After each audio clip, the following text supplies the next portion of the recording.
नमस्कार, योग गुरु हरीश चैनल में आप सभी का स्वागत है। हम आशा करते हैं कि आप लोग स्वस्थ होंगे, मस्त होंगे। तो आज का हमारा टॉपिक है कि हम फेफड़े को मजबूत कैसे रखें, उसकी कैपेसिटी को कैसे पहचानें कि हमारा फेफड़ा कितना मजबूती के स्तर पे है, जिससे और फेफड़ा हमारा इतना महत्वपूर्ण अंग है कि हमारे पूरे शरीर के नस नाड़ियों में सांसों का ही कमाल होता है कि जो कि सांसों के जरिए हमारे पूरे शरीर को ऑक्सीजन पहुंचाता है और हमारे शरीर स्वस्थ और सुदृढ़ रहता है। तो आइए जानते हैं कि फेफड़े के लिए क्या क्या उपाय हम कर सकते हैं जिससे हमारा फेफड़ा मजबूत रहे और हमें लंबी उम्र का वरदान देता रहे हमेशा। चूँकि धूल मिट्टी पॉल्यूशन आजकल तमाम जहाँ ही निकलो तहाँ धूल मिट्टी पॉल्यूशन से हमारा सामना होता है। रोज डेली दिन भर भाग दौड़ भरी जिंदगी रहती है, तो उससे हम कैसे बचें? तो बच तो सकते नहीं हैं, लेकिन यह है कि हाँ, अपने फेफड़े को मजबूत कर सकते हैं जिससे आने वाले तमाम संकट निष्क्रिय हो सकें उससे। तो सबसे पहली बात क्या है कि हम भस्त्रिका प्राणायाम की बात करेंगे, जो कि हमारे फेफड़े को हीलिंग पावर मजबूत करता है और वो अंदर एक्सरसाइज कराता है। क्योंकि बाहर शरीर की तो हम एक्सरसाइज या मसाज कर लेते हैं, करवा लेते हैं, लेकिन हमारे अंदर के जो ऑर्गन हैं उनकी एक्सरसाइज कैसे करें, ये बहुत बड़ी बात होती है। तो आइए हम शुरू करते हैं। भस्त्रिका प्राणायाम 3 प्रकार का होता है। सबसे पहले हम उस भस्त्रिका प्राणायाम की बात करेंगे कि जो स्वस्थ लोग होंगे वही इसको करेंगे, बाकी जो जिनको अस्थमा, दमा या इस तरह की कोई दिक्कत होगी वो नहीं करेंगे, क्योंकि इसमें पावर की ज़्यादा ज़रूरत है, तो वो ये नहीं करेंगे। उसके अभी बता रहे हैं हम उसके बाद में कि वो क्या करेंगे। तो आइए शुरू करते हैं।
एक मिनट से 2 मिनट, 3 मिनट, जो जितना कर पाएंगे। पहले अभ्यास में लाएंगे धीरे धीरे इसको, तभी कर पाएंगे। सांसों का नियंत्रण बहुत रखना पड़ता है और सांस को हम खींचते हैं फेफड़े तक, फेफड़े से फिर लगातार झटके से बाहर देते हैं। तो ये हमारे फेफड़ों को हीलिंग पावर मजबूत करता है। साथ साथ कार्बन डाइऑक्साइड जो भी इस तरह के वो हैं उनको बाहर करता है और अच्छे ऑक्सीजन और उसका निर्माण करता है, जो कि हमारे शरीर में प्रॉपर तरीके से ऑब्जर्व होती हैं। तो सांसों का विस्तार बहुत ज़रूरी है। सांस से ही हमारा फेफड़ा, लीवर, हार्ट, किडनी में, यहाँ तक कि शरीर के जितने भी रोए हैं हमारे शरीर में, छिद्र, सब सांसों के उससे ही चलते हैं। तो सांस पर बहुत ध्यान देना है हमको और सांस लंबी गहरी लें। इस तरह के व्यायाम करने के बाद कम से कम 1 मिनट आराम करेंगे। तो आप लोग के लिए ये बहुत ज़रूरी है। फेफड़ा बहुत मजबूती प्रदान करें फेफड़े को अपने, जिससे हमारे आने वाले संकट सदा दूर रहें। एक तो ये हो गया, और दूसरा जो फेफड़े के लिए जिनका फेफड़ा कमज़ोर है, जैसे भीड़ भाड़ में जाते हैं तो बेचैनी महसूस होती है, और लगातार पानी जैसे सिर पे डालते हैं तो ऊबन महसूस होती है, सांस फूलने की वो होती है। तो इस तरह के लोग जैसे जिनका फेफड़ा कमज़ोर है वो ये कर सकते हैं। हाथ को ऐसे ऐसे खोल लें एकदम बिल्कुल सामने, और जब ऊपर जाएंगे तो सांस लेके और नीचे आएंगे सांस छोड़ देंगे।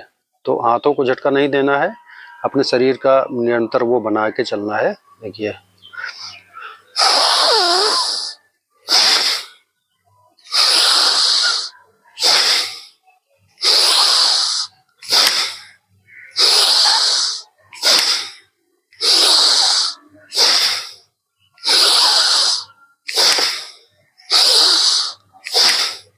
मतलब ऊपर जाएंगे सांस लेंगे, नीचे आएंगे सांस छोड़ देंगे।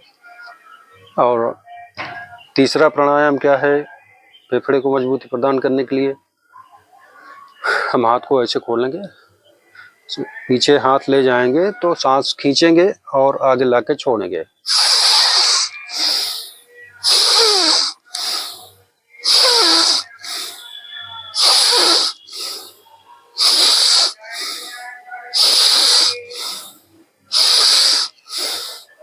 तो ये हो गया।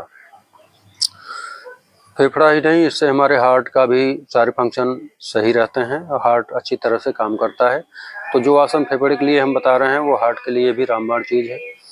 और हार्ट के लिए, बीपी के लिए, जैसे बीपी की समस्याएं होती हैं उसकी वजह से तमाम चीज़ों की परेशानी आनी शुरू हो जाती हैं। तो आप लोग ये ताली का बजाना 2 मिनट 5 मिनट जिससे जो हो सके, बिल्कुल एकदम पूरे हथेलियों पे प्रेशर देना है ऐसे।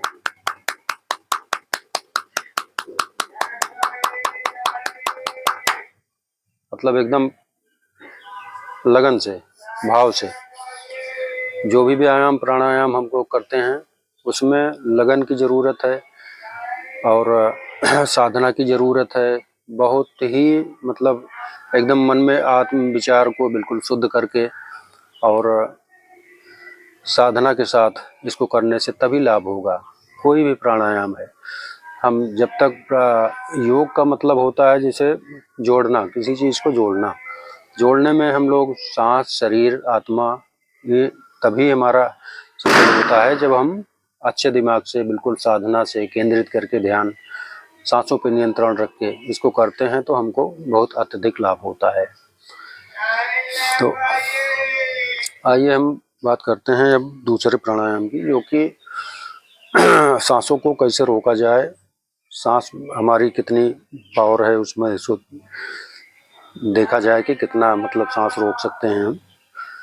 तो सीधी मुद्रा में स्पाइन सीधी करके बैठेंगे और सांसों को पहले भरेंगे आराम से। हाँ, तभी शुरू करें कि जब हमारा शरीर बिल्कुल एकदम बराबर बढ़िया से सांस आ जा रही है, सांसों का नियंत्रण ठीक है, तभी हम इसको शुरू करेंगे। तो इसके लिए सामने जैसे घड़ी रख सकते हैं या कुछ भी रख सकते हैं लोग अपनी संतुष्टि के लिए कि हम कितनी देर तक, कितने सेकंड तक सांस रोक सकते हैं। तो आइए शुरू करते हैं मन शांत करके।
तो इस तरह से हम सांसों का वो करेंगे। आप लोग शुरुआत में प्रैक्टिस करेंगे तो बढ़ता जाएगा समय, ऐसा नहीं है। हमारा तो 1 मिनट 20 सेकंड तक हम लगभग सांस को रोक सकते हैं। तो अब इसमें वीडियो में आप लोगों को दिखाना है, इसलिए बहुत ज़्यादा समय हम अपने व्यायाम पे नहीं वो करेंगे, आप लोगों को बताने की फोकस करेंगे। तो इसके करने के बाद फिर उसके बाद हम जो मेन व्यायाम है फेफड़े का उस पे बात करेंगे। फेफड़े के लिए उष्ट्रासन, उष्ट्रासन में बैठते हैं, हाथ पीछे करेंगे, इस आसन में बने रहेंगे। ये हमारी भुजाओं को, पैर के नस नाड़ियों को, कमर को, गर्दन को, सारी चीज़ों को ये ताकत प्रदान करता है और हमारे हार्ट, लंग्स को अत्यधिक मजबूती प्रदान करता है।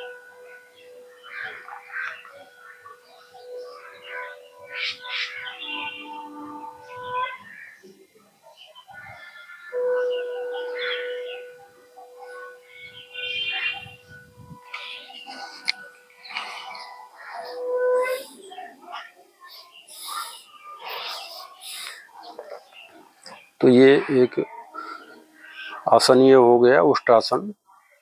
इससे हमारे शरीर को, फेफड़े को बहुत मजबूती मिलती है, हार्ट को मजबूती मिलती है। और आइए हम बात करेंगे दूसरे आसन की।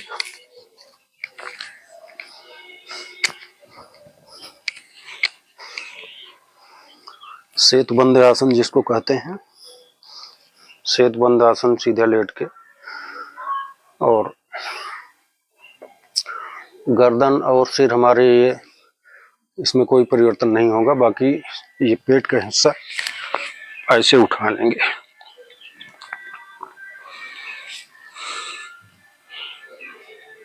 एक मिनट 2 मिनट बने रहेंगे। इससे हमारे फेफड़े और लीवर, किडनी, पेल्विक फ्लोर, मतलब बहुत सारी, एक योगा एक आसन से कई सारी बीमारियों पर काम करता है लगातार। इससे हमारे हार्ट पे और फेफड़े पे असर पड़ता है। और गले की नसों में जैसे थायराइड जिनको है, उनके लिए थायराइड ग्लैंड का, उस पे भी बहुत बड़ा काम करता है ये। तो 1 मिनट 2 मिनट जिससे जो हो सकेगा वो इस आसन में बने रहेंगे।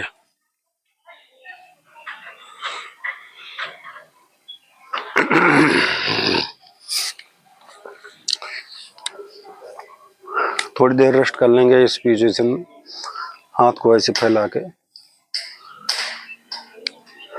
सांस गहरी लेंगे, पेट को पूरा फुलाएंगे और छोड़ेंगे।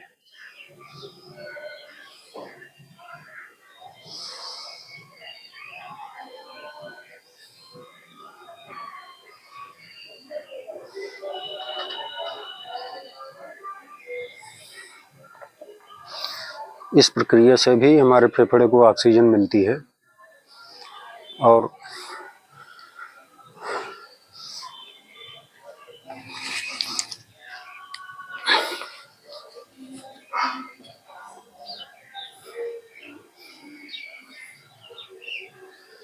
ऐसा भी कर लेंगे तब भी बहुत अच्छी बात है फेफड़े के लिए। क्योंकि जो भी हमारा छाती को ओपन करके योगासन करना है, आसन करना है, जिसमें हमारी छाती पेट ऊपर रहेंगे, उसमें इस प्रक्रिया से हमारे फेफड़ों को, हार्ट को अच्छी हीलिंग मिलती है।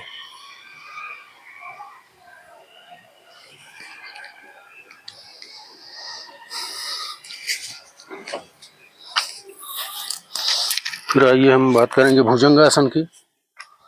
भुजंगासन से हमारे शरीर में फेफड़े बिल्कुल स्वस्थ रहते हैं। भुजंगासन की प्रक्रिया, हाथों को छाती के बराबर लगाएं और ऊपर जाते हुए सांस लेंगे और नीचे आएंगे तो सांस छोड़ देंगे।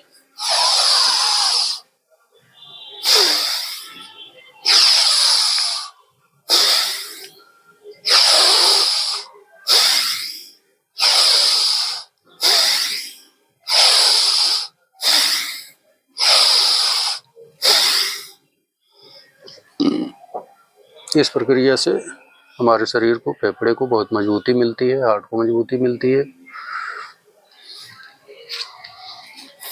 आप लोग इसको निरंतर प्रयास में लाएंगे तो आप लोगों को बहुत अच्छी हीलिंग पावर फेफड़े को मिलेगी और मजबूती बनी रहेगी। आजकल धूल मिट्टी पॉल्यूशन का खतरा बहुत बढ़ गया है, जिससे आए दिन तमाम बीमारियां पैदा हो रही हैं। हार्ट अटैक के खतरे तो बहुत बढ़ते जा रहे हैं। आए दिन रोज डेली कहीं न कहीं सुनने को मिलता है कि हार्ट अटैक हो गया और एकाएक खत्म हो गए। तो इस तरह की बीमारियों से बचने के लिए हम बचाव अपना स्वयं कर सकते हैं। थोड़ा सा अच्छे मन और चित्त से रोज डेली आप लोग योगाभ्यास करिए और अपने आप को स्वस्थ रखिए। और इसी के साथ हम आज का वीडियो ख़त्म करते हैं यहाँ पे। आने वाले वीडियो में हम आपको और अच्छी से अच्छी जानकारी और योगासन के साथ प्रस्तुत होंगे।